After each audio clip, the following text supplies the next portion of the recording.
स्वागत है एक बार फिर से आप सभी का आर के study CTET point YouTube channel पे। आज के इस वीडियो में आप सभी लोग जीन पियाजे के नैतिक विकास के सिद्धांत को जानेंगे।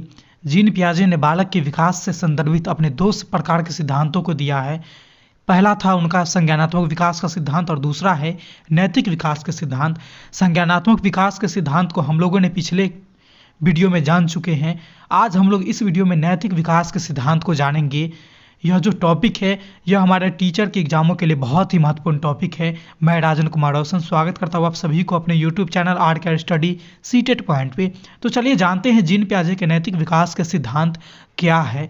जीन पियाजे के नैतिक विकास के सिद्धांत को जानने से पहले हम लोग यह जानते हैं कि नैतिक यानी नैतिकता होता क्या है, मॉरलिटी क्या होता है, इसको पहले जानते हैं फिर जानेंगे जीन पियाजे के नैतिक विकास के सिद्धांत को।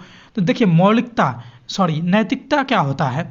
नैतिकता जो होता है वो क्या होता है इसको देखिए। तो नैतिक मूल्य की जननी नैतिकता का अर्थ नीति के अनुसार आचरण करना होता है। यानी नैतिक मूल्य का जो जननी है वही हमारा नैतिकता होता है और नैतिकता का अर्थ जो है वह आचरण करना होता है। नैतिकता के अंतर्गत प्रेम, भाईचारा, करुणा, दया, सहयोग, सद्भावना, मंगल कामना, न्यायप्रियता, सत्य, अहिंसा आदि की भावना आते हैं। यानी ये ऊपर के जितने भी चीज़ आपने देखा, प्रेम, भाईचारा, करुणा, दया, सहयोग, सद्भावना, मंगल कामना, सत्य, अहिंसा इत्यादि, ये सारे के सारे नैतिकता की उदाहरण है। ये सारे के सारे चीज़ नैतिकता के अंदर आते हैं।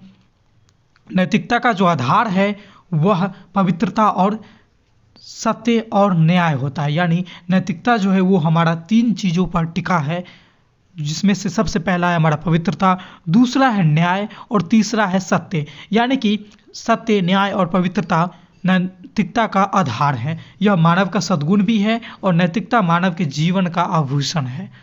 अब हम लोग बात करते हैं जीन पियाजे के नैतिक विकास का सिद्धांत क्या है। उन्होंने बालक के नैतिक विकास के संदर्भ में किस प्रकार के चीज़ों को बतलाया है इसको जानने का अब हम लोग प्रयास करते हैं। तो देखिए, पियाजे ने बालकों में होने वाले नैतिक विकास का क्रमबद्ध अध्ययन करने के फलस्वरूप उन्होंने नैतिक विकास का सिद्धांत दिया।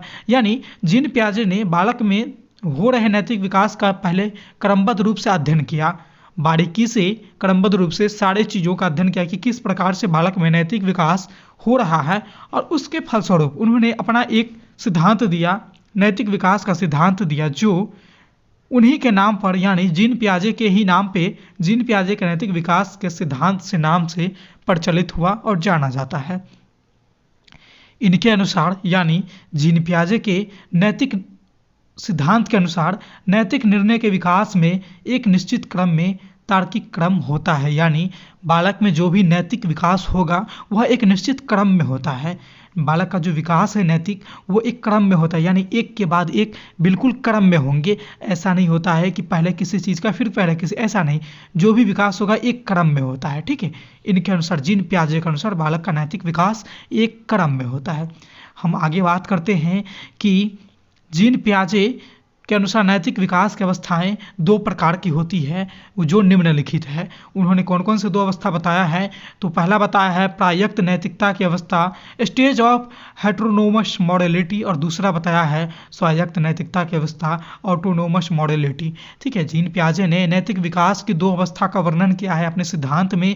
पहला प्रायक्त नैतिकता की अवस्था और दूसरा है स्वायत्त नैतिकता की अवस्था। अब हम लोग एक एक करके दोनों अवस्था के विशेषता को जानने का प्रयास करेंगे। तो चलिए सबसे पहले जानते हैं प्रायक्त नैतिकता की अवस्था की क्या विशेषता है, इसमें बालक का नैतिक विकास किस ढंग से होता है। तो देखिए, यह जो अवस्था है प्रायक्त नैतिकता की अवस्था, यह 2 से 8 वर्षों के बीच की अवस्था होती है। यानी बालक जब 2 से 8 वर्षों के बीच में रहेगा तो उसमें प्रायक्त नैतिकता की अवस्था उसे हम कह सकते हैं। और उसमें बालक का जो नैतिक विकास है वो कुछ इस प्रकार से होगा। पियाजे के अनुसार इस अवस्था का उद्भव जो है बालकों में असमान अंतःक्रिया से होता है। यानी बालक में जब असमान रूप से अंतःक्रिया होगी तब प्रायक्त नैतिकता की अवस्था का उद्भव होता है, ऐसा जीन पियाजे मानते हैं। इस अवस्था में बच्चों में नैतिक नियम निरपेक्ष अपरिवर्तनशील तथा दृढ़ प्रवृत्ति के होते हैं। यानी कि जब बच्चे 2 से 8 वर्ष के बीच में रहेंगे, प्रायक्त नैतिकता की स्टेज में रहेंगे, तब उसमें नैतिक नियम जो है निरपेक्ष रहेगा, अपरिवर्तनशील रहेगा तथा साथ ही साथ दृढ़ प्रवृत्ति के होते हैं।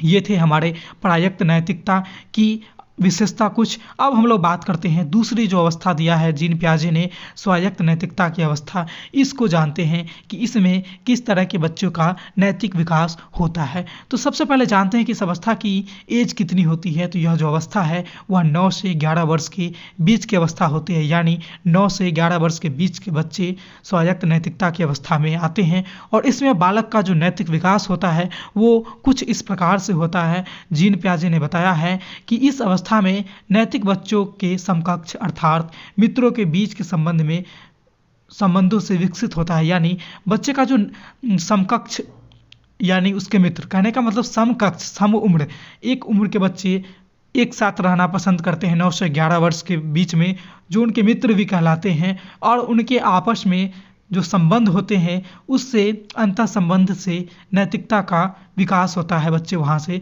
नैतिकता के गुण को सीखते हैं। अपने मित्रों के संबंध के द्वारा न्याय का एक ऐसा दर्शन उभरता है जिससे दूसरे के अधिकारों के संदर्भ में चिंता एवं पारस्परिकता का भाव दिखाई देता है। वही इस अवस्था में बच्चों में सोचने की प्रवृत्ति होती है, लेकिन नियम एवं कानून जो है वो लोगों के द्वारा निर्मित किए जाते हैं और बच्चे को उसी पे चलना पड़ता है। ठीक है, यही थी स्वायत्त नैतिकता की अवस्था। हमने जीन पियाजे के नैतिक विकास के अवस्था को जाना, उसके सारे नैतिकता को पहले जाना, फिर उनके अनुसार बालक में नैतिक विकास किस ढंग से होता है, उनके 2 अवस्थाओं का भी अध्ययन किया।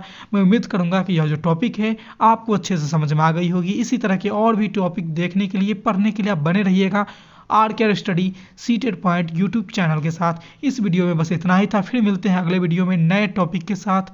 तब तक के लिए देखते रहिए हमारे channel are study seated point को। धन्यवाद।